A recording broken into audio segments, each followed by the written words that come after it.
higit ka hapon ni Congressman Arnan. Sorry, Congressman Arnan si Panaligan ng unang distrito ng Lalawigan ng Oriental Mindoro. Doon po sa pagtalikod ng 2023 at pagsalubong ng 2024, kung pag-uusapan po ay may kaugnayan sa mga pagawain ng kanyang distrito sa ilalim po ng Department of Public Works and Highways dito sa unang distrito ng Lalawigan ng Oriental Mindoro. Kaya dati-rati ho, na-interview natin si District Engineer Salvador Abad, si Engineer Ding, kung tawagin. Ngayon, pagkakataon natin na sa pagpasok po ng 2024, tayo po yung nakipag-ugnayan sa atin hong butihing District Engineer para sundan natin yung mga balita noong 2023, ngayon pong 2024, may kaugnayan sa mga pagawain ng national government sa ilalim ng DPWH sa First District ng Lalawigan ng Oriental Mindoro. Engineer Abad, magandang araw po sa inyo. Kumusta po kayo? Mabuti naman po. Unang-una, Happy New Year sa inyo kahit medyo huli na. Maayos naman po. Medyo marami lang tayong mga trabaho nakaatang sa ngayon itong pagpasok ng 2024.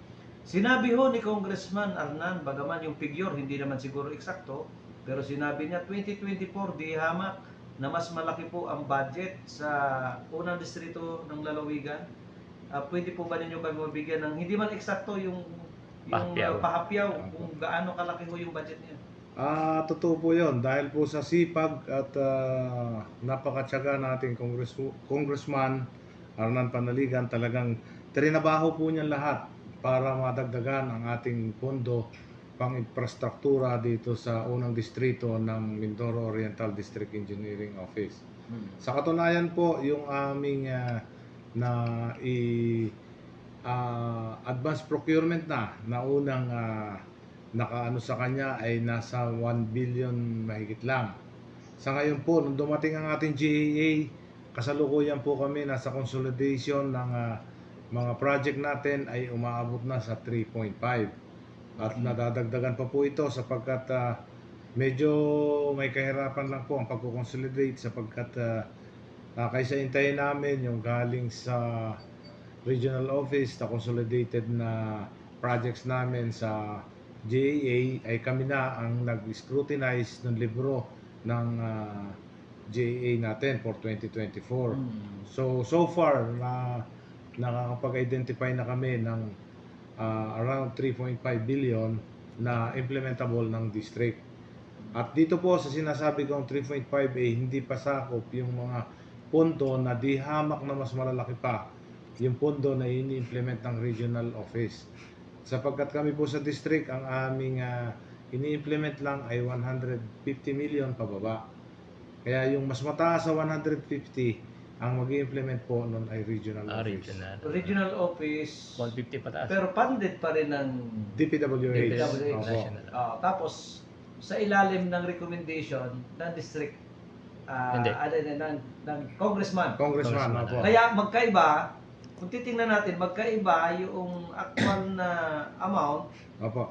sa inyo kaysa sa sinasabi ng congressman. Opo. Kasi may dumadating sa kanyang pundo na nasa higher level. Totoo po yun. Department of Totoo po yun. Public Highways. Sa ngayon po, ang hinihimay namin ay yung i-implement lang namin for 2024 para mabigyan ng priority dito sa ating distrito. Na kung atin pong titingnan ay di hamak na mas malaki pa pag pinag-combine ninyo yung mga regionally implemented.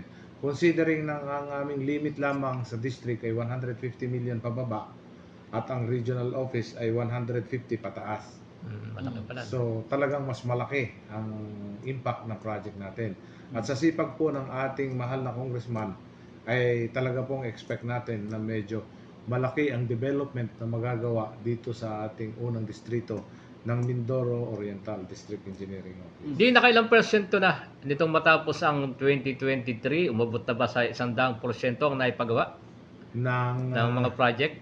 Binabad kayo last year, yung 2023. Opo, yung 2023 nasa 92-93% na kami kasi may mga naiwanan kami na mga dating nahuling na implement. Kagaya po ng mga IT park, 2 IT park yon tapos yung modern terminal, at saka yung isang trust sa Socorro. Yung apat na project po ay yun ang medyo nagkakaroon kami ng delay sa implementation. The rest, para maging 100%, tatapusin ngayong 2024. Yung tira. Kasi kung 90... Malapit na po yun. Konti 92. na lang yun. Siguro within this first quarter, ang target ko, yung mga naiwan, kagaya ng mga pailan nagsasara kasi nagkaroon kami ng mga malalaking challenges, kagaya ng widening sa puerto, na kung saan kung mapansin nyo, may parang bungi-bungi doon. Kasi yung iba, nahirapan kami kumbinsin, yung may mga tindahan na doon, although naka-encroach sila, kailangan namin tapusin lahat yun. Pero napakakunti na po yun. Nasa actually less than 2% na yung percentage ng ginagawa namin. Linawin ko lang, engineer, kasi ito napaka-importante, sabi ko sa aking palatuntunan. Missing kong duling, sabi. Missing ko sentimos. Nagagastahin ng gobyerno, kailangan malaman ng taong bayan at dumaan sa approval ng Kongreso dahil ito'y pera ng mamamayan. Linawin lang natin, yung sinasabi niyong total amount na budget dito sa distrito mo, ngayong 2024, tama ba ako na yan ay nadadagdagan pa? Kasi may mga senaryo na kunyari, mayor ng Pola, may pupunta doon na sekretary, sasabihin, o mapipledge ako ng ganito, na wala naman yun sa Programa dito. plantilya nyo. Pero implemented, dadagdag pa yun dahil additional trabaho nyo, additional funded. Nangyayari ba yun? Tama ba ako? Nangyayari po yun, actually. Pero sa ngayon po, during my term, I see to it na well coordinated ito kay Congressman Arman Panaligan, sapagkat siya po ang nakaharap sa ating budget during the budget hearing. So pag may mga pumapasok doon, basta po dumaan sa akin, may information si Kong. May mga instances na lang naman po na bigla na lang lalabas. So pag nag-claim sila, ini-inform ko kagad si Congressman Arnan para malaman niya na ito ay palabas. Halimbawa po ng isang mayor na naglumapit halimbawa kay Senator Subiri, Senator kung sino mang senador, kung sino mang senador o kaya party list, para ma-inform na sa ganon ay mawala yung senaryo natin na agawan ng credit na ito'y palabas nito. Ano. Yun po ang as much as possible ay pinipilit kong iwasan natin na magagawan sila ng mga credit ng mga proyekto. Pero yun ay galing naman sa funded ng senador na hindi na doon kasama sa package ni Congressman Arnan. Parang ganun po. Ayan. Parang additional funding po yon. Kaya lumalaki pa rin ang Kaya budget. lumalaki pa rin po yun. Pondo ng senador. Lumalaki. Mga punto po ng senador yon na nangako, halimbawa kay mayor, kay governor, at dinadaan dito sa amin. Ayun. Ayun. So para mas malinaw dahil sasabihin, bakit ganyan lang ang budget ni Congressman Arnan tapos may mga malalaki pa palang dumadaan because additional budget na yun from the senator. Apo. Opo. Kaya medyo lumalaki pa. Apo. Dumadami lang ang trabaho nyo. Ay talaga pong ganyan. Nandito naman po kami para ma-implement, para tumulong, para ma-improve, mapaganda ang unang distrito ng Mindoro Oriental. May pwede na ba natin sabihin, engineer, ano yung mga particulars na project ni Congressman Arnan o budget na masasabi natin o sa infrastructures o sa ganito at may ba pwede na ba natin mabanggit? Na-implement na ngayong 2024? Actually marami na po, pero in details hindi ko pa rin makakategorize. Ang masasabi ko lang yung mga unang mga pinapuntuhan niya, kagaya nung isang tulay sa Kasiligan Bridge, gagawin na natin yon, papalitan na yon. Meron din basta marami po siya in terms of flood control. Marami rin po siyang mga pondo, dalawa po kung hindi ako nagkakamali, dalawang tulay yung gagawin natin. Yung Kasiligan na nga yung isa ay Subaan Bridge, papalitan po lahat yun sa Socorro. Yun ipinaglaban po ng ating mahal na congressman sapagkat ito yung isa sa mga priority niya. Plus marami pa rin siyang naparelease na mga flood control upang matulungan tayo sa mga pagbaha na nararanasan natin dito sa Mindoro Oriental. Plus, napakarami po niyang tinutulungan at pinupundohan ng mga multipurpose building at mga covered court. Nang sa ganon ay ang pagkakalam ko, ang objective niya, bawat munisipyo ay matulungan niya.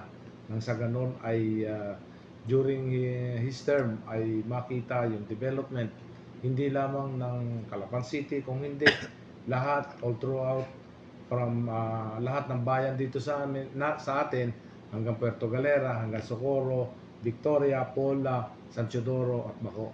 Lahat po yan, kung mapapansin nyo, meron tayong mga proyekto na i-priority ng ating mahal na congressman. Adi, may update na po ba tayo doon sa Victoria to Sablayan, then Puerto Galera to Abrade Ilog? Yung mga nakakalabas na vehicles. Ano ba regional? Opo, at saka ang update ko po is unclassified kasi ang masasabi ko lang ang Puerto Galera papuntang Abradillo ay pag hindi masyadong maulan ay napipilit ng madaanan. Pero hindi pa po ito talaga open to the public. Baka sa mga motor lang. Hindi po. Sa kahit sa mga sasakyan kapag hindi nag-ulan nadadaanan na. Sa katunayan po doon ako dumadaan. Ang ikuan ko lang, engineer, yung binabanggit nyo, ito yung project na under supervision ng First District na ninyo. Iba pa yung project na makikita ng ilan nating mga kababayan na nagsusupervise direkta sa regional office ng DPWH. Tama Opo, ba? opo. Ang sa ngayon, ang tinatrabaho namin ay yung consolidation ng mga projects na to be implemented by the district office. Kasi kinakailangan namin pa-implement kagad-agad ito. May amount, may guidelines ang Department of Public Relations Highways kung ilang milyon lang ang pwedeng ipa-implement ng by district. At pag medyo mataas na doon sa level na yon is regional. Opo. Regional na. Pwede ba nating mabanggit? Ito bang mga tulay sa mga national highways natin? Ito bang nakikita natin mga tulay na ito? Ito ba'y under supervision ng Regional. district office or ng regional? Sa akin pong pagkakaalam, simula nang dumating ako dito, wala kaming under na tulay. So I assume na ito lahat ay regional. Ngayon pa lang 2024 kami may i-implement na 2 tulay, yung nabanggit ko kanina na for implementation namin dito sa district. Opo. Yung mga warning device, sa iyo, sa level mo lang, Opo. very concerned kayo dyan, ano? Hindi nyo pwede pabayaan. Opo, actually talagang yan ang pinababantayan ko at yan ang matching order ko sa mga ating mga project engineer na huwag kalilimutan ang ating mga warning devices. Although marami tayong challenges when it comes to warning devices sapagkat pwede ngayong araw na ito nalagyan na natin, bukas makalawa nawawala. So talagang may matching order ako sa ating mga project engineer na bantayan ninyo. Let us be vigilant sa pagbabantay ng mga warning devices. Sapagkat dyan nakasalalay, huwag namang mangyayari na magkaroon ng aksidente, dyan nakasalalay, maraming buhay ang nakasalalay sa paglalagay natin ng mga warning devices. May iba ako, engineer, yung pinagmamalaki natin, nasa category. Last year, parang last October, nag-first pa rin kayo. Yung November, December. So, balitaan nyo kami. Anong... Wala pa pong latest update yun, pero may unverified report na parang number 1 pa rin kami noong November. Sa meaning July to hanggang nung pa-end ng year ay medyo na-maintain natin yung performance ng district when it comes to disbursement or accomplishment. Pag good performing ka, katulad yan, nag-first kayo, ano ba yan? May additional, wala lang. Wala lang po, yun lang po ang konsuelo lang namin, kagaya ko, saka ng district office. Pag year-ender na, hindi na masyadong marami ang trabaho. Kasi as early as November, parang kung hindi ako nagkakamali, nasa 92% na kami. So yung burden ng trabaho, medyo hindi na ganun ka-hectic. Hindi na kami para maghapit ng trabaho kasi nandun medyo mataas-taas na yung accomplishment namin. Opo. Ang panawagan ng national government, lalo na sa civil service, kasi maraming bakante ngayon sa gobyerno na hindi napipilapan ang plantilya. Dito sa district, mayroon bang ganung kwento na may mga vacant position na kailangan lagyan mo ng permanent position? Opo, totoo po yan. Nung dumating po ako dito, nasa 15 ang vacant position Ang namin. dami. Pero ginagawan po namin ng paraan na mabawasan niya. Actually, nakapag-fill up na kami ng 5, 6, mga around 7 to 8 Oh. sa vacant position. Mm. So, at continuously pa rin po na wino-workout ko to. Kasi kailangan namin ng manpower for the implementation ng mga project natin. Kaya tinatry po namin ng best para mapilapan lahat itong mga vacant position na ito. Kasi isang background lang mga kababayan. Pag casual kasi ang empleyado mo, kailangan i-train mo yan ng i-train. Opo. Ginagasusan ng gobyerno yan. Tapos pagkatapos ng kontrata, aalis, yung knowledge na ginasusan ng gobyerno, dala-dala niya. Samantalang kung yan ay permanent position, yung knowledge at ginasusan ng gobyerno is hanggang sa mag-retire siya, pinakikinabangan ng mga Dala-dala. kababayan. Doon na Yung pang ibig nakafocus. sabihin ng mga kababayan. Ang sa akin naman po, ang strategy ko dyan, tinitrain natin talaga kasi kailangan naman natin i-train, lalong-lalo na yung mga bagong engineer. Iti-train namin ng tama. Gusto ko kasing mangyari, i-train sila ng tama sapagkat ang aking objective is kapag natuto sila ng tama, dala-dala na nila yan hanggang pagtatanda na ang trabaho nila ay tama. Ngayon na hindi naman po tayo, ako naman po ang sa aking sa pantaha ay ayaw ko naman pigilan ang mga batang engineer kung sa feeling nila ay mas uunlad sila dun sa ibang mga ahensya, pinapayagan ko naman po. Ayun. At least sa akin po ay nakatulong tayo na matrain yung ating mga engineer. Actually sa ngayon po, marami rin kami tinitrain. Pinagsasama-sama ko po sila ngayon sa planning service para matulungan sa dami ng ating mga programa, ng mga projects. Kung kaya't nasa sa kanila po yon, kung iiwan nila kami, may natutuhan na sila, ay di pasalamat at nakatulong kami. Kung hindi naman, nandito lamang kami upang tulungan sila at sa darating ang panahon siguro, kasi hindi naman tayo forever na nandito at yung iba nagre-retire na rin, yung iba nalipat din. So may mga chances pa rin sa kanila. Yun ang lagi ko pong pinapaliwanag sa kanila.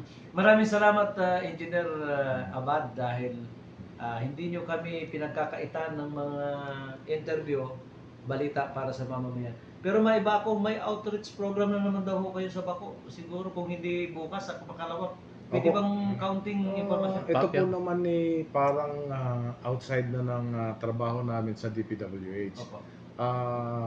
Ito ay parang outreach program ng project namin ng RIAP, ng Road Engineering Association of the Philippines, of which pumipili kami ng matutulungan natin ng mga less fortunate na mga kababayan natin, kung saan nagbo-voluntary yung mga empleyado natin, nagko-kontribusyon upang may tulong. At no cost po ito sa gobyerno. Mga sariling bulsa po ng mga empleyado natin bilang tulong dun sa mga less fortunate nating mga kababayan. Maraming salamat po. Baka ho may nakalimutan kami na gusto po ninyong sabihin na sa inyong pagkakataon.